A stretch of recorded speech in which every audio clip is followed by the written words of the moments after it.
Buenas tardes, nosotros somos Mateo y Miguel y hoy vamos a hablar sobre el cuento. Para comenzar, podríamos definir que el cuento es una estructura narrativa que primero se centra en las acciones y segundo se puede decir que en sí lleva dos historias en una, pero eso es más función del cuento moderno. En el cuento moderno podemos observar una estructura en la que la historia secundaria, una historia secreta, se va contando a través de la primera y que en ocasiones se deja ver un poco y al final, en el giro, es que podemos evidenciar las dos historias que realmente estaban implícitas en el cuento. Bueno, uno de mis cuentistas favoritos es el maestro Jorge Luis Borges. El mío se podría decir que es Cortázar. Dos escritores argentinos. Y para el día de hoy, para el video de hoy, les traemos una selección de los 5 grandes cuentos de la historia de la literatura. Estos están elegidos bajo nuestro criterio, entonces vamos a hablar un poquito de cada uno de ellos.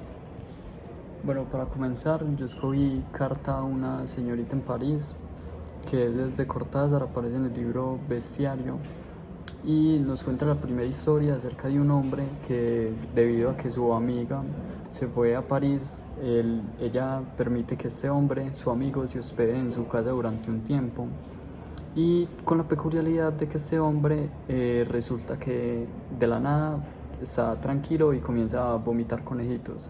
Es algo que le pasa desde hace relativamente tiempo, nos explican en el cuento, pero que desde que llegó a la casa se puede ver con cierta regularidad más notoria. Después, al cabo de las páginas, nos cuentan que sigue vomitando conejitos y que eso le hace muy difícil su convivencia con la señora, como la ama de casa que tenía la dueña del lugar que se va a París.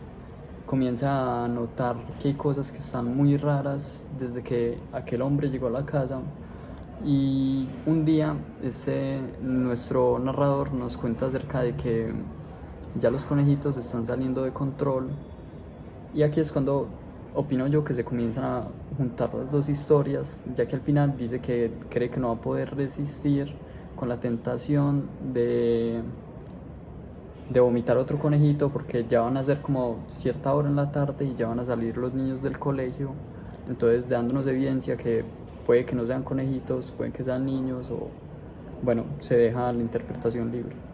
Exacto. Ahora, hablando de ficción, de literatura fantástica, otro gran escritor argentino es Jorge Luis Borges, ya lo habíamos mencionado, y en esta ocasión traigo uno de los cuentos que aparece en ficciones, precisamente. Este es El jardín de senderos que se bifurcan. En este cuento se nos narra la historia de un oficial, de un espía infiltrado en Inglaterra durante la Primera Guerra Mundial. Pero más que el momento histórico en el que se cuenta o las características del personaje, hay dos elementos fundamentales en la narración. Primero, el tema del tiempo, y cómo el tiempo es como un jardín que se bifurca, en el que pueden existir muchas realidades simultáneamente, todas ocurriendo al mismo tiempo, y cómo esto termina llevando a que todos los senderos se encuentren en algún punto, como el del protagonista del cuento se encontraría inevitablemente con la persona que terminaría asesinando al final. Es un cuento en el que desde el inicio sabemos que va a haber un asesinato, pero nos lo ocultan. Bueno, esto también es otra característica del cuento moderno, y que nos habla de que las 3 primeras líneas tienen que llevar cierta concordancia con las 3 últimas. Ahora, bueno, mi segundo cuento es del estadounidense, ¿cierto? Allan Poe es estadounidense. Bueno, del escritor Edgar Allan Poe, y es El corazón delator. Este nos cuenta acerca de la vida de un hombre bastante solitario que, bueno, tiene como ciertas preocupaciones acerca de unos ruidos que están sucediendo en su casa. Entonces pasan los días y cada vez siente que estos ruidos siguen apareciendo con mayor frecuencia, hasta que un día va y lo visita la policía, y este hombre cae como en cierta, ¿cómo diría yo?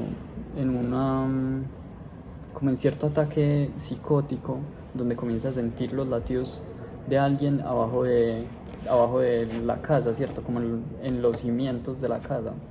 Entonces, como que en ese momento, digamos, para mí, yo siento que la escritura de Edgar Allan Poe se siente diferente, porque siento como si fuera más frenética que cuando empieza el cuento, ¿no? Porque está como acercándose al final. Entonces es como ese momento de la rapidez, creo que estábamos hablando la otra clase de los cuentos. Pues siento yo que la evidencio ahí, porque siento como narra de una manera mucho más frenética, pues no sé Podemos si ver sea correcto. cómo convergen el tema del ritmo, de la escritura y la rapidez que señalaba Exacto. Italo Calvino precisamente. Exacto. Entonces, y ya al final nos damos cuenta que el hombre cae bajo su propia locura, y resulta que tenía un hombre muerto debajo ahí, pues él había asesinado a un hombre y lo tenía ahí en los cimientos de su casa. Y es muy buen cuento. Otro cuento que seleccionamos es Un árbol, una roca y una nube, de Carson McCullers. Específicamente este cuento es un relato muy lineal, pero tiene dos elementos muy importantes. Primero, la subyacente narrativa que tiene sobre el amor y las cosas que nos dejan entrever sobre la guerra. Y el último cuento que tenemos el día de hoy es Cómo escapó Wang Fo, de Marguerite Yourcenar. Es un cuento muy que apega a la tradición oriental. Habla sobre un pintor chino en tiempos muy antiguos, pero es escrito por una escritura francesa, y aún así deja ver el tono surrealista de la pintura.